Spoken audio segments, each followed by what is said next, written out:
이것이 혁신이다. 여야를 내려놓고 관습을 떼버리고 혁신을 외쳐봅시다. 다시 만난 정치 공동 혁신구역.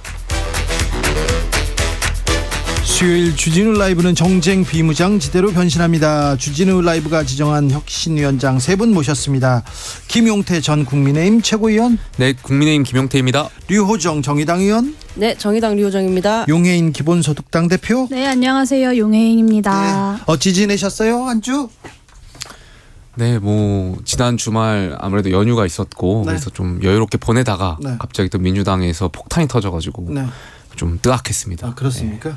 민주당 폭탄 터졌으면 왜 뜨악해요, 국민의힘에서? 아니, 이상 말도 국민의 어떤 정서와 전혀 공감되지 않은 발언들을 정치권에서 계속 하시니까. 네.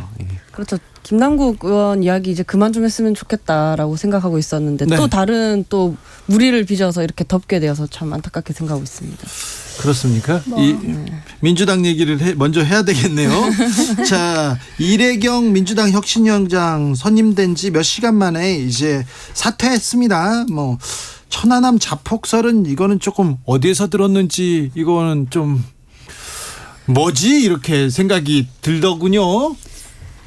네, 사실 이제 부적절한 발언들이죠. 그리고 제1당, 원내 제1당의 정권을 강는 혁신위원장으로서 적절한 어떤 인식과 발언인지에 대해서 묻지 않을 수 없고, 권칠승 대변인의 말도 굉장히 부적절했습니다. 사실 제가 이렇게 평소에 알던 권칠승 대변인님이랑 너무 다른 모습이어서 사실 좀 놀랐는데요. 굉장히 점잖기로 유명한 분인데. 네, 이 천안함 사건에 대해서 진보는 외면하고 보수는 이용한다. 이게 이제 천안함 피해 장병들이 그동안 대한민국 정치가 가져왔던 태도라고 말씀하십니다. 그래서 좀 음모론들은 좀 경계하면서 정부의 공식 발표를 신뢰하고 국가 유공자에 대한 예우를 갖출 필요가 있다고 보고요. 근데 다만 이 혁신위원회 관련돼서 저는 이렇게 위원회 하나에 혁신이라는 이름을 붙이면 과연 혁신이 이루어지는가에 대한 이야기를 좀 하고 싶어요. 저도 정당 활동을 십몇 년 동안 하면서 각종 혁신위원회, 평가 전망위원회 이런 거 많이 해봤고 많이 봤지만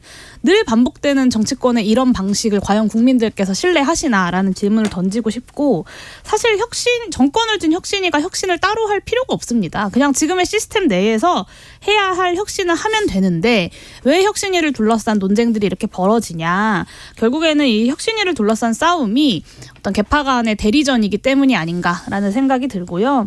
그렇기 때문에 혁신의 방향과 내용이 아니라 위원장을 누가 할 것인지, 권한을 얼마나 줄 것인지를 두고 피곤한 싸움들이 이어지고 있다라는 생각이 듭니다.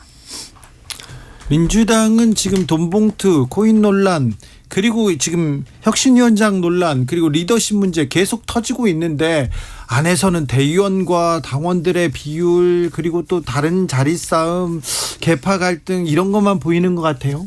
사실 비대위를 가는 것이 좀 그러니까 현재 지도부가 이선으로 물러나는 것이 뭔가 용납되지 않을 때 보통 혁신위를 만드는 것 같아요. 지도부 부대로 둔 채로. 이거는 그렇죠. 저희의 경험도 있거든요. 네. 그래서 사실 저는 이래경 이사장님이 누군지 잘 몰랐어요. 그런데 이런 천안함 자폭설 이런 것부터 시작해서 또 바로 문제가 되는 것을 보고, 역시 혁신이라는 것은 조금 유니콘 같은 게 아니었나. 굉장히 이렇게 새로우면서 이길 수 있는 인물을 찾는다라는 것이, 그것도 혁신 대상이어야 할, 혁신위를 만든다라는 건 그런 거잖아요. 혁신 대상인 지도부가 찾는다라는 것이 좀 힘든 일이 아니었나 싶고, 이어서 나온 이 권칠승 수석 대변인님의 말은 굉장히 뜨악스러웠어요. 5.18이나 4.3 망원 때 저희가 그러면 안 된다. 역사적 사실이 이제 다 있다. 정의 내려졌다. 당사자들 가슴에 대목박지 말자 했는데 천안함 사건에 대해서 이렇게 말씀하신 것에 대해서 저는 매우 실망스러웠고요. 제가 권칠승 대변인님을 한번 제가 네이버에 검색을 해봤거든요. 그냥 왠지 한번 검색을 해봤는데 수상 이력에 국회를 빛낸 바른 정치 언어상, 모범 언어상을 받으셨더라고요. 말도 안 된다고 생각을 했고, 저는 당연히 이제 사과하고 우선 대변인직부터 이렇게 다 내려놓고 오늘 하셔야 된다고 사과했습니다. 네, 네. 그러니까 저는 이번 사태가 민주당의 무능을 보여주는 대표적인 사태 아닌가 생각해요. 그러니까 이재명 대표께서는 이제 이래경 전 위원장에 대해서 과거글에 대해서 몰랐다라고 말씀하셨잖아요. 그러니까 몰랐다라고 말씀하셨다고 보니까 저 몰랐을 수 있는데 그러니까 보통 공당의 기조국 같은 것이 있습니다. 인사검증팀이 다 있거든요. 보통 인사검증을 할 때 SNS 글은 기본적으로 기초 중에 기초인데 과연 민주당이 이것을 안 했을까? 제가 그래서 민주당 관계자들한테 물어봤어요. 도대체 민주당에 기조국이 있을 텐데 왜 이것을 확인 안 했냐 했더니 그 민주당 관계자분들이 아마 이 뭐 최근에 국민의힘 오인회 발언도 있었겠지만 이 민주당에도 그런 오인회 같은 것들이 있는 것 같다. 그래서 민주당의 당직자들이 이러한 인사 검증을 하더라도 친명 그룹들이 이런 것을 보지도 않고 본인들끼리 자체적으로 이렇게 어떤 인사 검증을 해서 올리다 보니까 당권을 무리하게 장악하려다 보니까 이러한 일이 발생한 것 같다라고 말씀하시더라고요. 그러니까 저는 이러한 것들이 굉장히 민주당의 무능을 보여주는 사례라고 생각되고요. 두 번째로 권칠승 대변인 저는 대변인직 당연히 사퇴하셔야 된다고 생각해요. 그러니까 일국의 장관까지 하신 분이잖아요. 장관까지 하신 분이 이렇게 국가와 국민을 위해서 목숨 다 바쳐서 호국 장병들에 대한 이러한 생각을 갖고 있었다? 그러니까 저는 그 생각도 굉장히 놀라운데 지금 민주당이 이걸 두둔하는 태도가 저는 더 뜨악스러워요. 그러니까 두둔하지는 않은데요. 그리고 오늘 아침에 장경태 의원 방송 나가셔가지고 이거 혼잣말이니까 뭐 이러한 것은 뭐 그냥 넘어갈 수 있다는 식의 논리로 말씀하시고 뭐 몇몇 그 당무조정 실장인가요? 지휘관으로서 책임을 져야 한다는 식의 발언이었다라는 취지였다. 뭐 이런 말도 안 되는 발언들을 하고 계신데 아니 그 팩트 체크부터 하셔야 될 것 같아요. 그 천안함 함장께서는 마지막까지 한 명이라도 더 살리려고 노력하시고 마지막에 탈출하신 분이에요. 근데 그러한 분을 두고 세월호 선장하고 저는 헷갈리셨는지 잘 모르겠는데 호국 장병들을 그렇게 민주당이 그렇게 그런 식으로 비하하는 발언들은 저는 공당으로서 제일 야당으로서 그러니까 국민들께 이건 당대표가 직접 사과할 사안이다 생각됩니다. 네, 저는 이 말씀은 꼭 반드시 짚고 넘어가고 싶은데요. 그러니까 국민의힘에서 자폭위원장이다라고 이제 이 사안에 대해서 굉장히 자극적 언어들을 막 쏟아내면서 사퇴해라 사과하라 막 이런 말들을 많이 쏟아냈어요. 어떻게든 자극적인 말들로 이재명 대표와 더불어민주당 한 번 더 욕하려고 하는 국민의힘의 모습 또한 굉장히 저열했다라고 생각하고 저는 같은 잣대라면 민주화운동이랑 시민사회를 조롱하기 바빴었던 김광동 진화위원장 그리고 김문수 경사노위 위원장 그리고 이충상 국가인권위원회 상임위원 이런 정부 여당이 공직에 임명해 왔던 공직자들의 망언에 대해서 왜 일말의 사과나 반성조차 하지 않는지 여기에 대해서 국민의힘과 김기현 대표가 반드시 답하셔야 된다라고 생각합니다. 자, 지금 정치권 뉴스 보면 민주당의 악재가 계속되고 또 악재를 해소하지 못하고 이걸 해결해내지 못하는 민주당의 무능 계속 보이죠? 예. 그런데 왜 국민의힘과 대통령 지지율은 하나도 이렇게 반사효과를 보지 못하는 걸까요? 왜 이렇게 여러 가지 뭐 원인이 있을 거라고 생각되는데 네. 제가 생각하기로는 대통령과 그 우리 여당이 추진하는 국가 정상화에 저는 방향이 맞다라고 생각되는데 속도가 좀 너무 빠른 것 같아요. 속도가 빠르다. 네, 속도를 빠르다 보니까 이 5년 안에 무언가 국가 정상화를 다시 되돌리려고 하다 보니까 그러니까 사회 곳곳이 지금 전쟁터로 벽히고 있는 것 같거든요. 그러니까 대화 타협을 통해 가지고 풀 수 있는 것들을 이제 법과 원칙이라는 법치주의를 강조하다 보니 그러니까 빠르게 속도를 내다 보니까 저는 계속해서 갈등이 빚어지고 있는 것 같고요. 그러니까 그러한 부분에 있어서는 저희도 한번 다시 생각해 볼 필요가 있다 생각합니다. 이를테면 이런 거잖아요. 그 뭐 국민의힘이 무언가를 잘했고 뭐 한 상황이 아니라 사실 민주당이 그냥 가다가 넘어진 거거든요. 그 자빠졌다고 해서 시민들께서 다른 쪽을 아이고 잘 걷는다 하면서 지지해 줄 리는 없다라고 생각을 하고요. 사실 지금 뭐 당대표들끼리 식사 한 끼도 제대로 못 해가지고 뭐 난리를 치고 있는 상황에서 뭐 좋다고 그렇게 지지를 해 주시겠어요. 오히려 이제 정치 피로감만 지금 쌓고 있는 상황인 거죠. 아니 근데 여야 대표는 이렇게 만나지도 못합니까? 회동도 안 되고 밥도 못 먹습니까? 왜 이 신경전 여기서 벌여야 됩니까 이거? 지금 아무래도 제 개인적인 생각으로는 전국 리더십을 쥐려고 지금 기싸움 중이신 것 같은데 하진 않을까에 대한 생각이 있어요. 이렇게 여러 번 언론에서 이제 간보기식으로 말씀해놓고 양당 대표께서 안 만난다면 저는 그거는 정치인으로서 도리가 아니라고 생각되고요. 아무래도 지금 전국 리더십을 잡기 위해서 서로가 이제 기싸움 중 아닌가 생각됩니다. 용해인 당대표가 좀 만나야 되겠어요. 이쪽 저쪽. 저는 이제 좀 전에 김용태 전 최고가 이제 정상화의 속도가 빠르다 이렇게 표현하셨는데 저는 도무지 어느 부분이 정상화인지 모르겠고 사실 이동관 방통위원장의 이동관 씨를 지명한다는 그 이야기만 놓고 봐도 사실 MB 언론장악의 시즌2 아니냐라는 의혹이 나올 만큼 대한민국 전반에서 시계가 과거로 흘러가고 있다라는 생각이 듭니다. 그리고 김기현 대표와 이재명 대표 만나는 것에 대해서 저는 이제 한다 안 한다 명확하게 하지 하는 척은 좀 이제 그만하자라는 생각이 들고 윤석열 대통령이 이 김기현 대표와 이재명 대표의 만남에 대해서 뭐 탐탁치 않아 한다는 소문이 이제 좀 여의도에 돌았어요. 근데 저는 김기현 대표도 만나봤자 사실 윤석열 대통령이 어떻게 말을 뒤집을지 모르는 상황인데 뭐 민주당 입장에서도 만나고 싶을까라는 생각이 들어요. 그래서 윤석열 대통령의 태도가 변화해야 순리대로 풀릴 것이라는 생각이 들고 윤석열 대통령도 김기현 대표에게 이 만남의 책임을 떠넘기지 마시고 그냥 본인이 직접 이재명 대표를 비롯한 야당의 대표들을 만나는 일들을 좀 하셨으면 좋겠습니다. 이제 신경전이라 좀 높여 불러드리는 것도 좀 지치는 지경이거든요. 계속 서로에게 떠넘기는 것이 가능하지 않다. 이제는 각각이 져야 할 책임이 더 커지고 있다라고 생각을 하고요. 네. 지금 뭐 대한민국 위기라고 하잖아요. 뭐 저출생, 고령화, 불평등, 기후 위기, 뭐 안보, 뭐 각종 의제들이 있는데 이 당대표 두 분이 뭐 지금 서로 하야하게 싫다고 싸우는 아이들 같지만 사실 아이가 아니잖아요. 그 입법의 입구와 출구를 막고 계신데 이 당대표도 식사한 게 지금 다 막혀 있거든요. 저희 우선 용인 의원이 말씀하신 대로 대통령부터 좀 전향적인 태도를 취해주실 필요가 있고 네. 당대표들도 더 이상 남 탓은 그만하셨으면 좋겠다. 1468님께서 민주당도 정신 좀 차리세요. 이름만 혁신한다고 혁신이 됩니까? 국민의힘 민생에 관심 없는 다른 정당들도 마찬가지입니다. 용해인 대표가 이동관 씨 이름을 꺼내서 이 얘기 좀 물어봐야 되겠는데 국민의힘 쪽에서 지지자들이나 주변 사람들 만나볼 거 아닙니까? 방통위원장 이동관 임명 유력 이 얘기 나오는데 무슨 얘기 나옵니까? 뭐 언론에 따르면 이제 이동관 전 수석의 지명이 이제 사실화돼 가는 것 같은데. 네.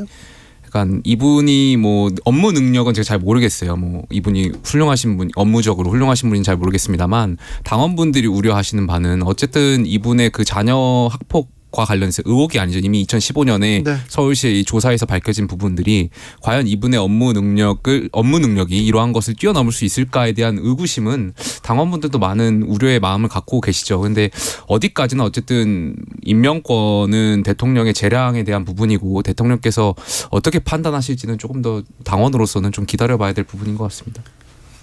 사실 학폭 문제는 좀 크죠. 지난 국수본 후보자보다 더 심각한 내용인 것 같더라고요. 네. 그 피해자 진술 내용을 보면 뭐 침대에 뭐 두고 뭐 밟았다, 머리를 뭐 300번 찍게 했다, 뭐 이유 없이 때렸다, 뭐 이런 굉장히 심각한 내용들로 이루어져 있는데 저는 기준은 같아야 한다라고 생각을 합니다. 지금 게다가 이제 그 학폭위도 제대로 열리지 않은 채 네. 뭐 전학을 했는데 이 그 과정에서 문제가 네. 더 좀 중요한 논점이 될 것 같아요. 그렇죠. 근데 그 과정에서 과연 학폭위가 열릴 지경의 문제가 터졌는데 부모의 개입이 과연 없었을까요? 호출 한 번을 안 했을까요? 그 과정에서 무언가 개입이 없었을지 저는 좀 이게 현실적으로 맞지 않다라는 생각이 들거든요. 네. 네. 같은 잣대로 판단했으면 좋겠습니다. 류호정 의원이 말했는데 침대에서는 밟았고요. 책상에서는 찍었습니다. 그러니까 침대와 책상이 아니라 이건 좀 네. 다릅니다.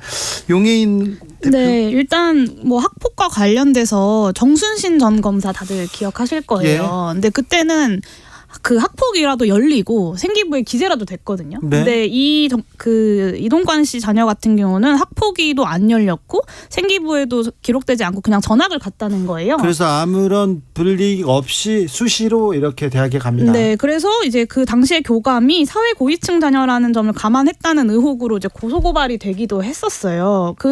이거 사안만 놓고 봐도 굉장히 좀 심각한 사안이고 정순신 전 검사 때보다 어떻게 보면 더한 거 아니냐라는 생각이 들고 학폭만 걱정할 때가 아닙니다. 학폭만 걱정할 때가 아니라 이 언론 장악에 대한 윤석열 정부의 정부 정책 기조 자체를 국민의힘에서 다시 돌아보셔야 돼요. 이 이동관 씨가 MB 시절에 했던 일들 뭐 하나하나 말하기도 입 아픈데 KBS 정현주 사장 해임, MBC 경영진 교체, 그리고 KBS랑 MBC의 낙하산 사장 꼽고 입맛에 맞지 않는 언론에 대해서 여러 가지 보도들을 문제 보도로 분류하고 손석희 씨나 신경민 전 앵커에 대해서 언론인 방송인 블랙리스트 만들어 퇴출하고, 이게 다 이동관 씨가 이제 청와대에 있을 때 작품이라는 것이 대통령 기록물을 포함해서 다 밝혀진 사실입니다. 그런데 이런 인물을 다시 청문회까지 해가면서 방통위원장에 앉히겠다. 그것도 현재 방통위원장을 굉장히 무리하게 면직시켜 가면서까지 법적 근거도 없이. 저는 이것은 언론장의 의도가 너무 투명하게 보인다는 생각이 들고, 학폭뿐만 아니라 전반적으로 언론 정책에 대한 기조 자체를 다시 재검토하셔야 될 것 같습니다. 뭐 말씀하신 대로 아직 뭐 대통령께서 지명하신 건 아니고 지금 방통위원장, 그러니까 한상혁 전 지금 위원장이 가처분도 걸었잖아요. 네. 그러니까 지금 이 부분까지 다 고려해가지고 아마 좀 기다리고 계신 것 같은데, 글쎄요, 뭐 좀 지켜봐야 될 부분인 것 같습니다. 네. 지켜봐야 된다고 하는 그러니까 거군. 아까 초반에 말씀드렸듯이 네. 그 학폭 관련해서도 이것이 과연 국민 정서와 맞을 네. 것이냐, 그러니까 국민 정서가 쉽게 그렇게 허락하진 않을 것이라고 저는 생각되고요. 이 부분에 있어서는 대통령께서 판단을 좀 기다려야 되지 않을까 네. 생각됩니다. 방통위원장 언론인 중에서 이렇게 선택하는데 굳이 정치인을 또 그 자리에 보내는 것도 또 논란이 될 수 있는데, 이 부분 어떻게 되는지 좀 지켜보겠습니다. 그런데 후쿠시마 오염수에 대해서 국민들이 우려가 있어요. 국민들이 우려가 있는데 지금 국민의힘에서는 걱정할 필요 없다 계속 얘기하지 않습니까? 어떻게 봅니까? 저는 이 부분에 있어서는 좀 IAEA의 결과라든지 이런 걸 좀 차분히 기다려야 될 것 같은데, 제가 또 이제 민주당이 선동한다라고 말씀드리면 두 분이 또 가만히 안 계실 거니까. 그러니까 전 민주당도 일부분, 그러니까 국민들께서는 여기에 대해서 당연히 의구심을 갖고 불안함을 갖고 있는 건 당연하다라고 생각해요. 네. 근데 민주당이 더 나아가 선동하는 부분도 있는 것 같고요. 저희 국민의힘도 저는 그 며칠 전에 그 무슨 외국인 교수 불러다가 네. 공청회 한다고 해서 무슨 오염수를 마시면 뭐 1리터 뭐 10리터 마셔도 안전하다는 식으로 얘기했는데, 그거조차도 전 선동이라고 생각해요. 네. 그러니까 국민의힘이 너무 과도하게 말도 안 되는 그런, 그 외국인 교수는 소신이라고 말하지만 그 외국인 교수가 어떻게 국민의 안전을 담보할 수 있겠습니까? 그런 그러니까요. 발언을 왜 여당에서 저는 하는지도 잘 이해가 안 되고. 그러니까 아니 저도 그 여야가 부분은, 예. 지금 계속해서 이걸 가지고 정쟁화시키고 선동시키려고 하는 것 같아가지고 네. 좀 차분하게 IAEA 결과를 좀 지켜볼 필요가 있지 않나, 저는 그렇게 좀 생각합니다. 류호정. 사실 불안감이 계속 가중되는 게, 또 오늘 또 기사 보도도 있었잖아요. 세슘 우럭. 네, 세슘이 뭐 우럭에서 180배 네, 이상 네. 검출되었다, 그 앞바다에서. 후쿠시마 앞바다에서. 이런 기사들을 보면 당연히 국민들의 불안감이 가중되는 거고, 뭐 바다 물만 문제가 아니고 일본에서 들어온 수산물에 대해서도 위협을 느끼게 되죠. 이런 부분들에서 충분히 감안하고 있다, 고려하고 있다, 이런 말들을 정부가 좀 더 적극적으로 해 주셨으면 좋겠는데, 여전히 뭐 계속해서 좀 윽박지름 받는 느낌이죠. 안전하다는데 왜 이렇게 못 믿어? 과학적이지 못한 국민들. 이렇게 되면은 이제 뭐 대화가 잘 안 되게 되는 거죠. 네. 네. 야당 탓하다 하다가 이제 국민 탓까지 하고 있는 지경인데요. IAEA 얘기하셔가지고 저도 그 얘기 좀 드리고 싶은데, 2021년에 일본이 이제 후쿠시마 오염수 방류를 꺼내 들었을 때 우리나라 국회가 가만히 있지 않았습니다. 그 일본 정부의 후쿠시마 방사성 오염수 해양 방출 결정 규탄 및 오염수의 안정성 확보를 위한 적극적인 대책 결의안을 채택을 했어요. 그거를 이제 김기현 대표님이 공동 발의를 하셨습니다. 아마 그래서 그 내용 잘 알고 계실 거고, 일본 따위한테 오염수 방출을 합리화하고 정당화할 수 있는 어떤 빌미도 우리가 먼저 제공해서는 안 된다. 그리고 IAEA가 일본과 미국의 입김이 센 기구니까 상대방의 주장을 넙죽 받아들여서는 안 된다. 이게 제가 한 말이 아니라요, 국민의힘 의원님들이 하신 말씀들이에요. 그러니까 뱉은 말을 주워 담기 힘든 건 알겠으나, 그렇다면 최소한 국민 여론을 수렴하는 좀 신윤이라도 하셔야 되는 거 아닌가라는 생각이 들고, 1993년에 러시아 해군이 방사성 폐기물 900톤을 이제 방류를 했습니다. 그때 한국만큼 굉장히 격렬하게 저항하고 반대했던 나라가 일본이거든요. 그러니까 당시에 이제 러시아 대통령을 일본으로 불러들여서 정상회담하고 네. 그래서 공동조사까지 이끌어내고 심지어는 런던 협약을 개정하면서 이 해상 폐기물에 대한 강력한 규제도 막 만들고 그랬어요. 최소한 한국이 이 정도는 해야 되는 거 아닙니까? 근데 지금 국민들의 여러 우려에도 불구하고 거의 마이웨이식으로 정부 여당이 대처하고 있는 건 굉장히 우려스럽고요. 이 헌법 제72조에 보면 대통령이 외교, 국방, 통일, 기타 중요한 국가 안위에 대한 정책을 국민투표에 붙일 수 있다고 되어 있습니다. 그래서 윤석열 대통령께서 더 잘 아실 거예요. 예전에 그 검수완박법 국민투표 하자라고 말씀하셨었는데 후쿠시마 오염수 방류가 저는 검수완박법보다 더 중대한 국가 안위에 대한 사안이라고 생각합니다. 그래서 6월 국회에서 이 국민투표로 이 후쿠시마 오염수에 대한 대한민국 정부의 입장을 결정하는 것을 국민의힘과 더불어민주당, 정의당 그리고 기본소득당이 좀 함께 합의해서 좀 처리하면 좋겠습니다. 용해인 오늘 기자회견 열어가지고 후쿠시마 오염수 방류 문제 국민투표하자 여기까지 왔어요? 저는 그거 반대합니다. 왜냐하면 물론 말씀하신 대로 헌법 72조에 따라 가지고 국가 안위에 따라서 붙일 수 있죠. 대통령께서 판단하면. 그런데 그래서 그게 실효성이 없다라는 거예요. 그러니까 국제사회가 어떤 결정을 하고 하는 거에 있어서 우리끼리 그렇게 결정한다고 하면 그러니까 실익이 없어서 저는 오히려 갈라치기 하고 어떤 정쟁하는 데에 그런 수단으로 쓰일 것 같아가지고 반대하고요. 그러니까 지금 후쿠시마 그 오염수 관련해가지고 용해인 의원 말씀하셨던 것처럼 그러니까 국민의힘이 야당일 때 제기했던 의문들이 있어요. 반대로 그 당시에 민주당이 여당일 때는 방어 논리로 피우던 것들이 있어요. 근데 지금 공수가 바뀌었잖아요. 네. 그러니까 여야가 서로 지금 모순적인 얘기들을 쏟아붓고 있는 거예요. 그러니까 비단 후쿠시마 오염수뿐만이 아니라 지금 선관위 문제도 그래요. 국민들께서 보시기에 공수가 바뀌어가지고 너무 익숙하잖아요. 그러니까 민주당이 집권했을 때와 국민의힘 집권했을 때와 공수가 서로 공격하고 방어하고. 근데 서로 이렇게 입맛에 맞는 그런 표현들을 계속 바꿔가면서 쓰니까. 그러니까 이번에 뭐 한동훈 장관과 최강욱 의원의 그런 설전들, 뭐 압수수색 관련해가지고. 그러니까 또 정권이 바뀌고 하면 계속해서 이런 게 반복되는데 글쎄요, 저는 이러한 것들이 결국에는 정치 혐오를 더 가중시키는 것 아닌가. 그런 좀. 그러니까 왜 이러한 문제들이 계속 기인하는가 그런 안타까움이 있습니다. 안타깝죠. 정의당이 좀 더 역할을 좀 해줬으면 좋겠다 그런 사람들이 많은데. 저는 근데 국민투표에는 조금 부정적이에요. 이 뒤에 오게 될 혼란을 좀 수습할 수 없게 되지 않을까. 또 대통령께서 또 고집이 보통이 아니신데 저는 국민투표 하면 반대 나올 거라고 저는 생각을 하거든요. 그런데 수용하실까 그것도 의문이고 또 일본이 오염수 방류하는데 대한민국 동의가 필요 조건인 것도 아닌 상황이기 때문에 저 김용태 전 최고 말씀처럼 차분하게 토론을 해서 이 피할 수 없는 미래를 대비를 해야 하는 거죠. 뭐 갈등 부추기는 건 좀 선거 때나 했으면 좋겠다. 뭐 그런 저는 실효성이 없다는 완전히 이 국민투표 제안을 잘못 짚으신 거다라고 생각하는데 일본의 오염수 방류를 찬성하냐 아니냐를 그러니까 오염수 방류를 할 수 있게 하자 아니자가 아니라 대한민국의 입장을 정하자는 겁니다. 지금 이거를 둘러싸고 국민적 우려가 굉장히 큰데 이 우려에 대해서 정부 여당은 그냥 괴담 취급하고 있는 것 아닙니까? 그래서 대한민국 정부가 국민을 대표해야 되는 대한민국 정부가 이 오염수 방류 문제에 대해서 어떤 입장을 취할 건지를 국민의 뜻을 받아서 정하라는 거고요. 당연히 결과에 승복해야죠. 윤석열 대통령도 결과에 승복해야 되고요. 저도 국민투표 결과에 승복하겠습니다. 예, 그렇다면 그런 정치적 합의를 가지고 당연히 국민투표를 해야 하는 거고 국민투표 못할 이유 저는 없다고 생각합니다. 이 국민투표에 대해서 윤석열 대통령도 검토해 보셨던 바가 있으니까 저는 더 잘 아실 거라고 생각합니다. 김성수님이 국민투표 찬성입니다. 국제적 실효성은 관계없이 우리나라 국민들의 뜻을 확실히 모으는 데 좋은 생각입니다. 이렇게 얘기하셨고요. 1414님 오히려 혼란만 더 커질 것 같은데요. 정치권이 뜻을 모아서 혼란을 최소화해 주세요. 정치권이 뜻을 못 모으니까 혼란을 지금 증폭시키니까 하는 얘기인데 이것도 좀 대화를 통해서 좀 이 간극을 줄여줘야 되는데 이거는 어떤 게 진실인지 이 과학에 대한 문제인데 사실에 대한 문제인데 이거를 또 정치적으로 해석하기 때문에 더 혼란이 커지고 국민들은 좀 불안함이 가시지 않습니다. 오늘 송영길 전 민주당 대표 돈봉투 의혹 나를 조사하라 두 번째 자진 출두했습니다. 그리고는 면담도 조사도 이루어지지 않자 1인 시를 했습니다. 그러면서 무신 정권의 머슴 노비 같다 이렇게 비판했는데 어찌 보셨습니까? 먼저 류호정? 네.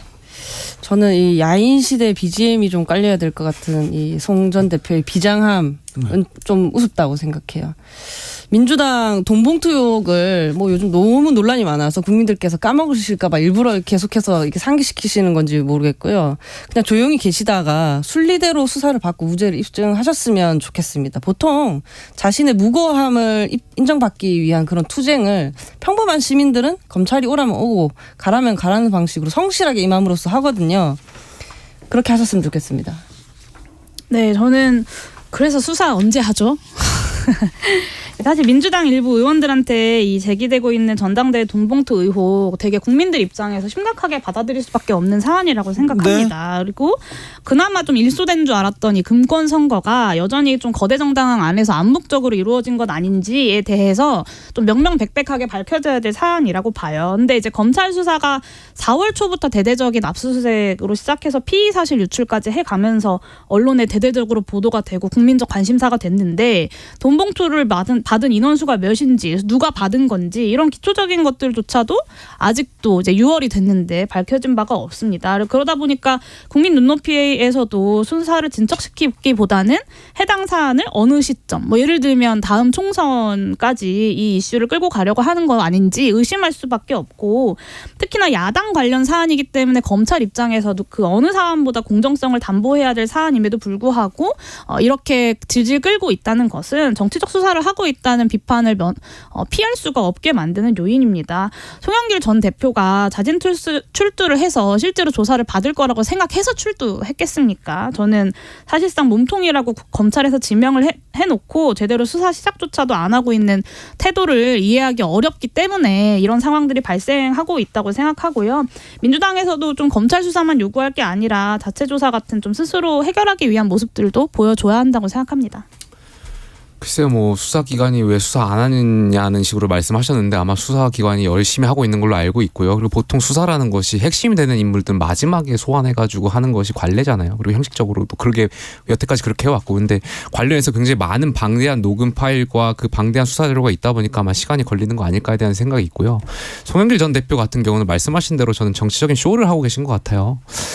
글쎄요. 그러니까 뭐 이 지금 아마 송영길 전 대표의 입장에서 생각해 보자면, 그러니까 지금 검찰이 뭐 최강욱 뭐 케이스마다 사안은 다 다르겠지만 뭐 그 최강욱 의원이라든지 아니면 MBC 압수수색하는 거 그리고 이재명 대표와 관련된 것 다 연결해서 뭔가 검찰이 본인은 야당을 탄압하고 있다라는 그 연장선상 안에서 여기에 동승하고 싶으신 거겠지만 저는 류호정 의원 말씀하신 대로 이 돈봉투 전당대회 의혹에 대한 여론도 그렇게 좋지가 않아요. 녹취록이 다 있고 그렇기 때문에 조금 차분하게 기다리실 필요가 있다라는 말씀 드리고 싶습니다. 오늘은 특별히 세 분한테 30초씩 자기 자랑, 우리 당 자랑 좀 들어보겠습니다. 먼저 김용태.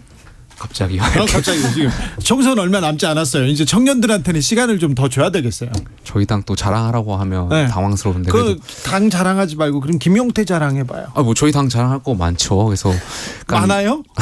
깜짝 놀랐네. 그러니까 저는 당부드리고 싶은 말씀이 아까 조금 전에 제가 속도가 좀 빠르다라고 했잖아요. 그러니까 국민의힘이 대한민국을 집권했던 세력이고 저는 굉장히 많은 DNA가 있다고 생각되는데 정치의 기능을 좀 다시 되살려가지고 국민들 많이 힘들어하시니까 희망을 드릴 수 있는 여당이 되었으면 좋겠다는 말씀을 좀 너무 드리고 그런 싶습니다. 능력 너무 숨기고 있어요. 너무 안 꺼내요.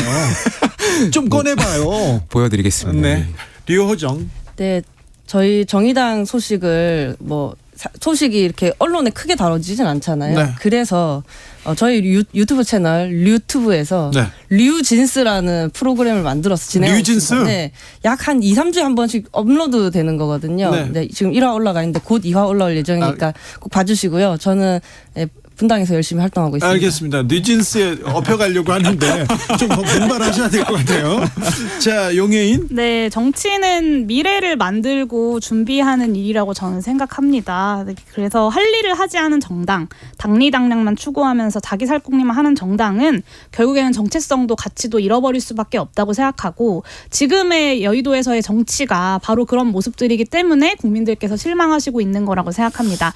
네, 기본소득당은 언제나 좀 그 소수정당의 존재 가치를 입증하기 위해서 노력해 왔다고 나름대로 자부하는데요. 22대 국회에서도 기본소득당이 대한민국의 개혁 입법들을 견인해낼 수 있도록 많이 지지해 주시고 또 응원해 주시고 유튜브 채널도 구독해 주시면 감사하겠습니다. 네. 혁신위원장이 아니라 혁신 경쟁, 그다음에 공약 경쟁, 정책 경쟁 이렇게 실질적인 경쟁을 해야 되는데 그런 게 좀 빠져가지고 좀 아쉬워요.